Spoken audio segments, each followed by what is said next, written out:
Hi, I'm Brent Stafford, and this is RegWatch by RegulatorWatch.com. It's hard to believe it could happen in Canada. A government assault on one's right to speak freely, to share information, and to engage in the operation of a lawful business without fear of penalty or fine. Well, this is the new reality facing retailers of vapor products, their employees, and even some customers in the province of Quebec. Late last year, Quebec's updated tobacco control law, Bill 44, went into effect. Following other provinces, Quebec conjoined vapor products to its tobacco legislation, now regulating it by the same tough anti-smoking standards. But vaping is not smoking, a fact the Legislative Committee examining the bill all but ignored. The Quebec National Assembly unanimously adopted the new legislation despite testimony from prominent Quebec doctors and presentations of credible research that recognize vaping as a safer alternative to smoking. Research in support of vaping is starting to pile up. The Mayo Clinic, one of the most prestigious hospital and medical research groups in the world, just released results of a groundbreaking e-cigarette study.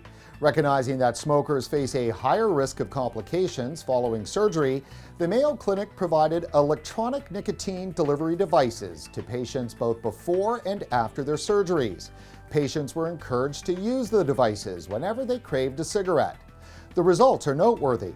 For each patient, daily cigarette consumption was cut in half, and after 30 days, 17% reported complete abstinence from smoking.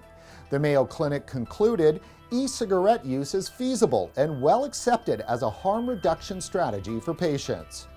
Clearly, this study demonstrates that e-cigarettes are proving to be an effective tool to quit smoking, not to mention safe enough for doctors to give to their patients.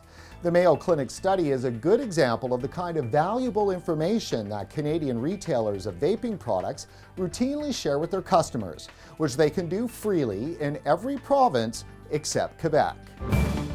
Quebec's new anti-vaping law delivers the obligatory ban on use in public spaces and in the workplace, which includes inside vape shops, the prohibition on sale to minors, and a ban on advertising and promotion.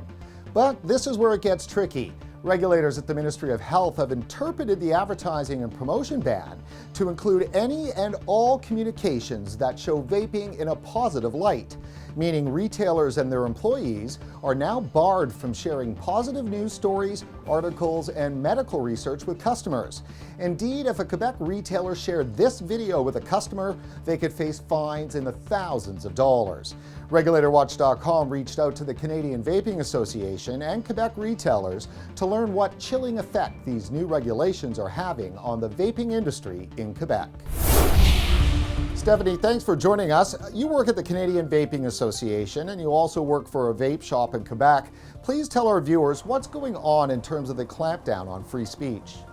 Over the last few weeks, we've been learning more and more about the restrictions that have been placed since we're considered tobacco products. As a matter of fact, Facebook, for example, where we used to inform our customers about trends or security issues, or even possible health benefits through scientific studies, all those are currently illegal. We can't share that information as a store, and the vendors are also restricted, as are their employees. That's astonishing. Does this mean the Mayo Clinic study we just highlighted, you wouldn't be allowed to share that on Facebook? Absolutely not. It's considered a promotional tool. Well, we're not allowed to give out information anymore that's positively related to vaping. So if an inspector sees that post online and deems it advertising, even though it's only information, they could issue a fine. So how big could those fines be? Some of the fines will start at $5,000, and in case of the offense being repeated, they can go up to $1 million. So what's the impact been so far? It's frustrating on every aspect for the shops, the vendors, where they can't share the information that's so important and vital to their customers. They might just continue to smoke, seeing as they're perceiving the product as being less safe since it's just another tobacco product rather than what it is, an electronic cigarette that has nothing to do with tobacco. Stephanie, what's the impact been on you? It's frustrating and it's restrictive. My background is marketing. I've always been very social online, and that's the one place where I truly express myself. Not being able to do that and literally it being against the law, there is a lot of shame that comes with that, and that community that I was a part of, I don't get that feedback and that encouragement anymore like I used to, and absolutely, it's frustrating. Stephanie, for our Quebec viewers who want to learn more and possibly help out, what can they do? Mais on aimerait vraiment entendre de vous, puis avoir vos informations, vos coordonnées. Alors, vous pouvez nous contacter sur CVA, sur la page Facebook ou sur notre site Internet. Vous êtes toujours les bienvenus, puis on apprécie votre aide. Alan, thanks for joining us. You are the co-owner of a highly successful vape shop in the Montreal area and a member of the Canadian Vaping Association. Fill us in on the impact so far from the new regulations. Well, the original posting of the law before it passed looked bad, but okay, we can work with that. Once it got turned into rulemaking by the ministry, then all kinds of funny things came out. From what I understand, Alan, there's been changes to the way you communicate the price of your products in store. Inside the store, everything has to be out of reach of the clients, behind glass cases. In the display cases, articles cannot have prices or descriptions alongside them at all. So you're no longer allowed to put price tags on your products?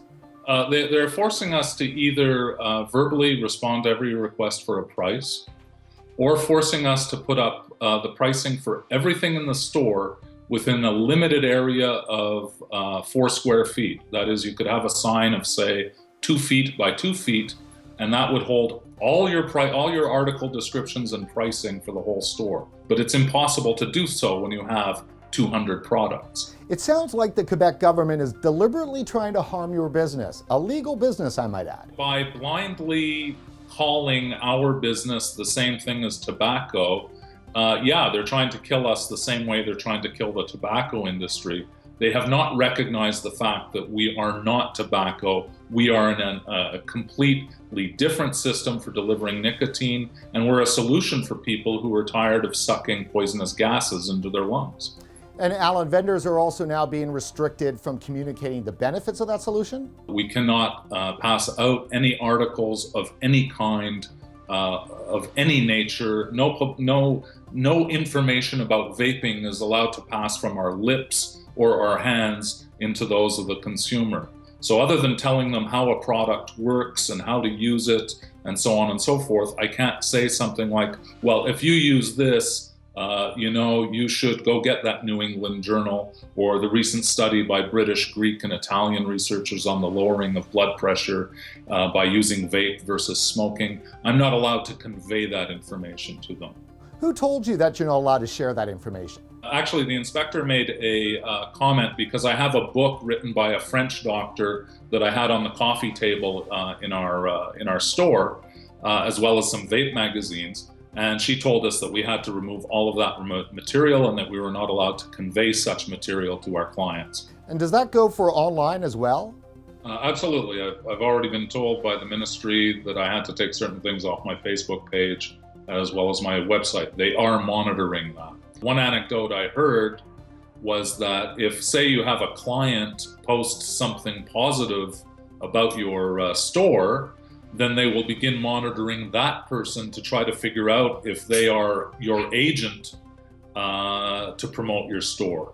So if you have one of those customers who's absolutely delighted with your fine service and your good products, touting that a little too loudly and a little too often, then they can come back and accuse you of using that person as an agent of advertising to get around the advertising laws. All of this taken together sounds like suppression of free speech. It's absolute suppression of free speech. What's the industry doing to fight back? Canadian Vaping Association has made huge inroads in Quebec over the last couple months to sign up more stores. There are over 100 stores in Quebec who are now members of the CVA and, of course, contributing to the pot. And the CVA is exploring the means to legally challenge these rules. We're not taking it sitting down. We're angry, we're organized, and we're moving forward. Well, that's it for this edition of Reg Watch. Before you head off, please like us on Facebook and don't forget to follow us on Twitter. For RegulatorWatch.com, I'm Brent Stafford.